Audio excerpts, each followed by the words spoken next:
Colonel Honey Bakshi के ये शब्द एक सैनिक के दिल की बात को सामने रखते हैं। लेकिन सोचिए, तब क्या होता है जब एक सैनिक को युद्ध के मैदान में अपने दुश्मन में एक इंसान दिखने लगता है। आज हम नागालैंड के घने जंगलों की एक सच्ची कहानी को समझने की कोशिश करेंगे। ये कहानी है एक ऐसे सैनिक की जिसने एक पल में एक ऐसा फैसला लिया जिसने न सिर्फ कुछ जानें बचाईं बल्कि सालों बाद उस पूरे इलाके का भविष्य ही बदल दिया। बात है 1990 के दशक के बीच की। नागालैंड उग्रवाद की आग में जल रहा था। भारतीय सेना का सामना था NSCN से, जो कोई छोटा मोटा ग्रुप नहीं बल्कि एक बेहद संगठित और डिसिप्लिन विद्रोही समूह था। और ये लड़ाई शहरों में नहीं बल्कि घने जंगलों के बीच लड़ी जा रही थी। मिशन एकदम साफ था, एक हाई वैल्यू टारगेट को पकड़ना, मतलब एक ऐसा बड़ा लीडर जिसके हटने से दुश्मन की कमर टूट जाए। और माहौल वो था घने जंगलों का, जहां हर पत्ता दुश्मन की आहट जैसा लगता था और हर कदम पर जान का खतरा था। तो तब के कैप्टन बख्शी की यूनिट को कैंप के अंदर से ही एक पक्की खुफिया जानकारी मिली थी और इसी टिप के आधार पर उन्होंने विद्रोही कैंप पर धावा बोलने की एक बहुत ही सटीक योजना तैयार की। देखिए, ये कोई आम प्लान नहीं था। हमला दोपहर 2 बजे होना था।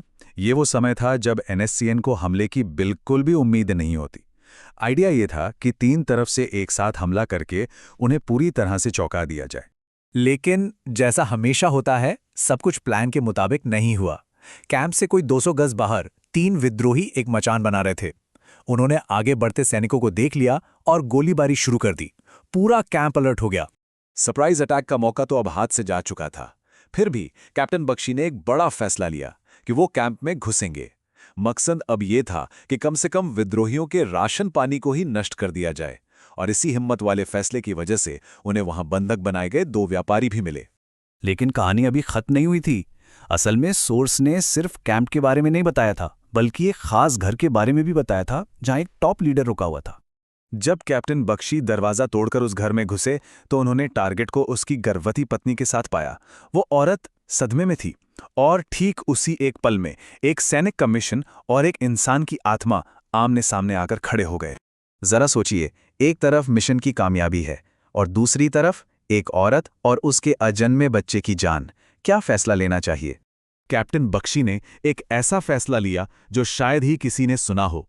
उन्होंने मिशन से ऊपर इंसानियत को रखा और उस विद्रोही को उसकी पत्नी और होने वाले बच्चे के लिए जाने दिया। भले ही इस फैसले के लिए उन्हें बाद में खूब डांट पड़ी। उन्हें तब यह नहीं पता था कि इस एक फैसले का असर, जिसके लिए उन्हें फटकार लगाई गई थी, वो सालों बाद सामने आने वाला था। तो 5 साल बीत गए। 1997 में सरकार और NSCN के बीच एक बहुत नाजुक युद्ध विराम समझौता हुआ। इसे हर साल रिन्यू करना पड़ता था।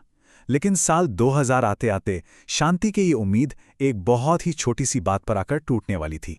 पूरी समस्या एक दफ्तर पर लगे ताले को लेकर थी। हुआ ये कि युद्ध विराम की निगरानी के लिए एक सीज फायर मॉनिटरिंग ग्रुप बनाया गया था, एक न्यूट्रल बॉडी। इनके ऑफिस पर ताला लगा दिया गया और अब यही ताला शांति की राह में एक बहुत बड़ा ईगो का मुद्दा बन गया था। जब बातचीत हर तरफ से रुक गई तो सेना के बड़े अधिकारियों ने बख्शी को ढूंढा। क्यों? क्योंकि उनकी दया की वो कहानी विद्रोहियों के बीच एक मिसाल बन चुकी थी। वो शायद अकेले ऐसे अफसर थे जिन पर दुश्मन भी भरोसा करने को तैयार हो सकता था। उन्हें दीमापुर के एक रेस्टोरेंट में एक सीक्रेट मीटिंग के लिए भेजा गया और शर्त यह थी कि उन्हें वहां बिल्कुल अकेले जाना होगा, बिना किसी हथियार, बिना किसी बैकअप के। आप समझ सकते हैं कि ये कोई आम बातचीत नहीं थी। ये तो शांति के लिए खेला गया एक बहुत बड़ा और बहुत ही खतरनाक दांव था। और वहां बख्शी ने अपने उसी 5 साल पुराने फैसले को अपनी सबसे बड़ी ताकत बनाया। उनका तर्क एकदम सीधा था। जब हम जंग में थे तब मैंने उसे जाने दिया, तो अब जब शांति का समय है तो मैं ही वो अकेला शख्स हूं जिस पर भरोसा किया जा सकता है। इस एक दलील ने सालों से जमी बर्फ को पिघला दिया। उस मीटिंग के ठीक 1 महीने के अंदर ऑफिशियल बातचीत फिर से शुरू हो गई और उस सीज फायर को बचा लिया गया। और ये सब 5 साल पहले लिए गए बस एक फैसले का नतीजा था। कर्नल बख्शी इसे पीतल का भार कहते हैं। उनके लिए कंधों पर लगे सितारे सिर्फ एक रैंक नहीं है, बल्कि एक बहुत भारी जिम्मेदारी है। ये जिम्मेदारी सही और गलत के बीच और नियम और इंसानियत के बीच फर्क करने की है। उनका मानना है कि ताकत का इस्तेमाल एक अच्छे राजा की तरह करना चाहिए, एक क्रूर शासक की तरह नहीं।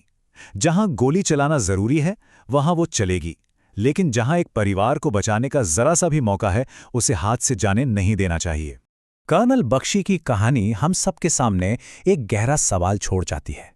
जब लड़ाई सरहदों पर नहीं बल्कि अपने ही देश के अंदर हो रही हो, तो असली जीत का मतलब क्या है? क्या ये गोली चलाने में है या किसी का दिल जीतने में?